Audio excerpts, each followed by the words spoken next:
Hey guys, welcome back to my channel. Hope you all are good and healthy. इस video में मैं आपके साथ शेयर करने वाली हूँ साइंस का लेसन प्लान, जिसका टॉपिक है रेस्पिरेशन इन एनिमल्स, जंतुओं में श्वसन। ये क्लास 7th का टॉपिक है। अगर आप साइंस ग्रुप से बिलोंग करते हो और आपका सब्जेक्ट बायोलॉजी है, बीएड में आपने ऑप्ट किया है ऑप्शनल सब्जेक्ट में बायोलॉजी और फिजिकल साइंस, तो ये वीडियो आपके लिए काफ़ी ज़्यादा हेल्पफुल होने वाला है, क्योंकि बीएड में आपको काफ़ी सारे लेसन प्लान्स बनाने होते हैं। So without wasting time let's start the video guys. और इससे पहले भी मैंने बहुत सारे साइंस पे लेसन प्लान प्रोवाइड करा रखे हैं मेरे चैनल पर। अगर आपने वो वीडियो अभी तक नहीं देखा है तो मैं डिस्क्रिप्शन बॉक्स में उसका लिंक दे दूँगी, आप उसे वहाँ से देख सकते हो। साथ ही मैं बीएड सेकेंड ईयर का पेपर सेकेंड के इम्पॉर्टेंट टॉपिक्स भी डिस्कस कर रही हूँ। तो अगर आप वो वीडियो देखोगे और अगर आप बीएड कर रहे हो अवध यूनिवर्सिटी से, तो काफ़ी ज़्यादा वो आपके लिए हेल्पफुल होने वाला है। So yes, let's start the video. Lesson plan कोई भी हो, स्टार्टिंग ऐसे ही होगी। सबसे पहले विद्यालय का नाम, जिस भी कॉलेज में आपकी टीचिंग लगी होगी वहाँ का नाम, छात्रा अध्यापिका का नाम, फिर दिनांक, कक्षा, विषय, उपविषय, अवधि, चक्र। कक्षा 7th का ये टॉपिक है तो क्लास 7th विज्ञान विषय है, उपविषय जीव विज्ञान, और अवधि आपकी 40 मिनट का लेसन प्लान बनता है। और चक्र आप प्रथम द्वितीय जिस भी आप पीरियड में जाओगे वो आप अपने हिसाब से चेंज कर लीजिएगा। देन प्रकरण क्या है, जंतुओं में श्वसन।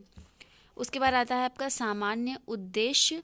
जो सामान्य उद्देश्य होता है ये आपका सब्जेक्ट से रिलेटेड होता है, और ये आपको मिनिमम 5 लिखने हैं। जैसे छात्रों में विज्ञान विषय के प्रति रुचि उत्पन्न करना, छात्रों में वैज्ञानिक दृष्टिकोण का विकास करना, छात्रों में चिंतन शक्ति का विकास करना, छात्रों में तर्क शक्ति का विकास करना, छात्रों में वैज्ञानिक समझ विकसित करना। तो ये हो गया सामान्य उद्देश्य। उसके बाद आपके विशिष्ट उद्देश्य आते हैं, जो कि आपके टॉपिक से रिलेटेड होते हैं। तो जैसे इसमें सबसे पहला है ज्ञानात्मक उद्देश्य, तो छात्र श्वसन की प्रक्रिया के बारे में जान सकेंगे। फिर दूसरा है छात्र श्वसन के प्रकारों को जान सकेंगे। फिर है आपका भावात्मक उद्देश्य, कि पहला है छात्र श्वसन के प्रकारों की व्याख्या कर सकेंगे, और दूसरा है छात्र श्वसन दर की व्याख्या कर सकेंगे। फिर क्रियात्मक उद्देश्य क्या है, कि छात्र जंतुओं में श्वसन की प्रक्रिया को समझकर जीवन में उपयोग कर सकेंगे। इसके बाद जब आप विशिष्ट उद्देश्य लिख लोगे, इसके बाद आपको लिखना होगा सहायक सामग्री। जो भी आप सहायक सामग्री लेकर जा रहे हो, चार्ट, मॉडल, जो भी चीज़ें लेकर जा रहे हो वो। पूर्व ज्ञान, प्रस्तावना प्रश्न से पहले पूर्व ज्ञान लिखते हैं, जानने के मतलब ये ऐसे हम थॉट प्रोसेस होती है कि जो प्रश्न हम बनाते हैं कुछ सोच के ही बनाते हैं कि बच्चों को इतना तो पहले से पता ही होगा। तो पूर्व ज्ञान उसी से रिलेटेड है कि छात्रों को श्वसन के बारे में सामान्य जानकारी है। फिर इसमें प्रस्तावना प्रश्न है, 3 प्रश्न है इसमें। सबसे पहला है इसमें, बच्चों ऑक्सीजन गैस को ग्रहण करना और कार्बन डाइऑक्साइड गैस को बाहर निकालना किस प्रक्रिया में होता है, तो बच्चे बताएंगे श्वसन की प्रक्रिया में।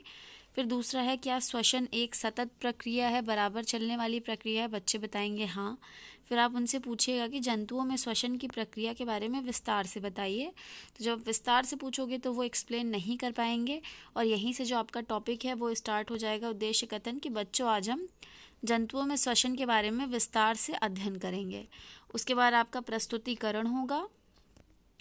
प्रस्तुतिकरण में आपके 5 ऐसे सब आप बनाओगे कॉलम्स। सबसे पहला शिक्षण बिंदु का, फिर दूसरा छात्र अध्यापिका या छात्र अध्यापक कथन क्रिया, छात्र अनुक्रिया, श्यामपटकार और शिक्षण विधियाँ। तो जो शिक्षण बिंदु है वो मिनिमम 3 होनी चाहिए, मैक्सिमम 5 कर सकते हो, क्योंकि पढ़ाना तो आपको 40 ही मिनट है। इसका जो पहला शिक्षण बिंदु है उस तक पहुंचने के लिए पहले आपको विकासात्मक प्रश्न पूछना होगा, जानने के लिए कि बच्चों को उस शिक्षण बिंदु के बारे में कुछ थोड़ा बहुत पहले से पता है कि नहीं पता है, उनके अटेंशन सीख करने के लिए। तो पहला प्रश्न है कि क्या सांस लेना श्वसन प्रक्रिया का एक चरण है, तो बच्चे बताएंगे हाँ। फिर आप उनसे पूछोगे हम श्वसन क्यों करते हैं, ये हम सांस क्यों लेते हैं, आप ये भी पूछ सकते हो। तो ये समस्यात्मक हो जाएगा। और यहाँ पे विधि आपकी प्रश्नोत्तर विधि, कि आप प्रश्न पूछ रहे हो, बच्चे आंसर करेंगे। और यहीं से आपका स्पष्टीकरण स्टार्ट हो जाएगा। और पहला शिक्षण बिंदु भी कि श्वसन की प्रक्रिया की व्याख्या, और ये पूरा स्पष्टीकरण दिया हुआ है। मैं स्पष्टीकरण पढ़ नहीं रही हूँ, अदरवाइज़ वीडियो लंबा हो जाएगा।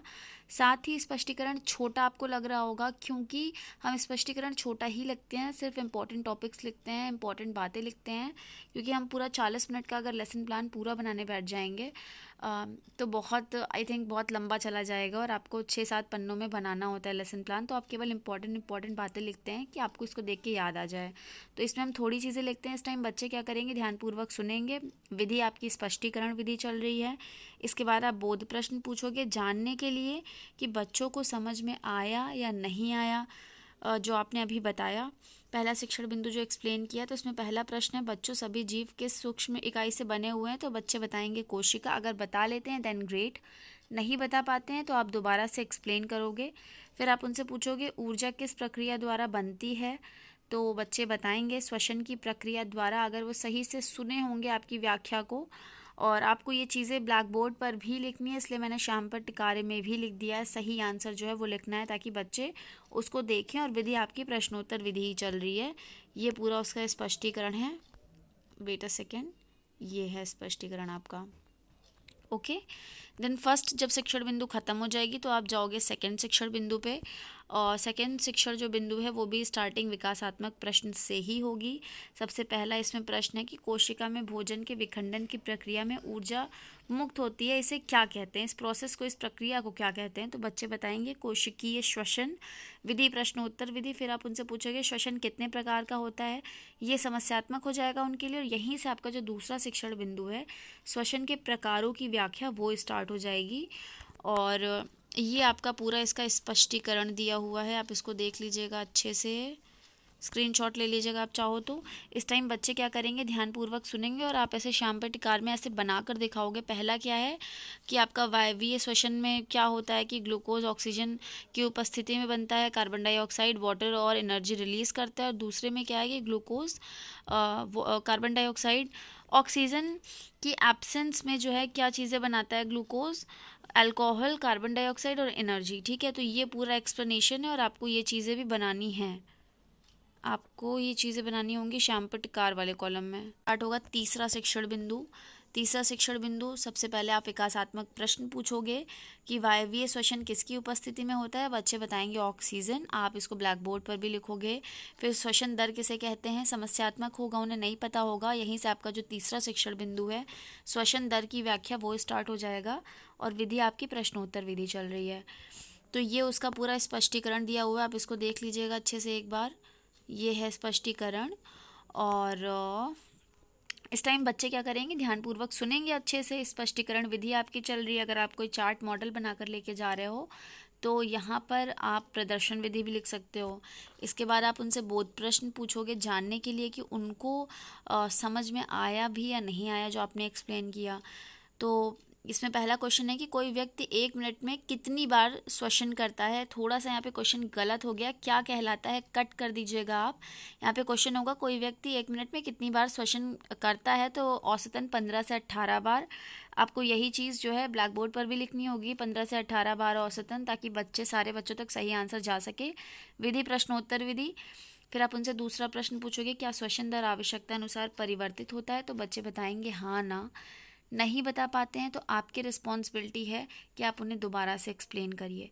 जब तीनों शिक्षण बिंदु खत्म हो जाएंगे, इसके बाद आप मूल्यांकन प्रश्न पूछेंगे। मूल्यांकन प्रश्न में आपको 5 प्रश्न मिनिमम रखने होंगे, क्योंकि आपको ये पूरा लेसन प्लान इसमें कवर होना चाहिए। और आपका ऐसे 1 word type answer, 1 word type जो आपके MCQ टाइप जो क्वेश्चंस होते हैं, उस टाइप के आपको क्वेश्चंस इसमें रखने होंगे, ताकि वो फटाफट से बच्चे तुरंत बता दें, क्योंकि लास्ट में 10 मिनट बच्चे होंगे। तो इसमें पहला प्रश्न है श्वसन की परिभाषा बताइए। दूसरा है श्वसन की प्रक्रिया में हम किस गैस को बाहर निकालते हैं। तीसरा है श्वसन कितने प्रकार का होता है। चौथा है कोई व्यक्ति विश्राम की अवस्था में औसतन कितनी बार सांस लेता है। और पांचवा है अवायवीय जीव किसे कहते हैं। तो ये 5 प्रश्न हैं। आप चाहो तो अपने अकॉर्डिंग क्वेश्चंस चेंज भी कर सकते हो, लेकिन आपको मिनिमम 5 क्वेश्चन तो रखना ही होगा। फिर आपका गृह कार्य होगा। गृह कार्य में आप उन्हें कम से कम क्वेश्चन देने की कोशिश करिएगा, मिनिमम 2 होने चाहिए।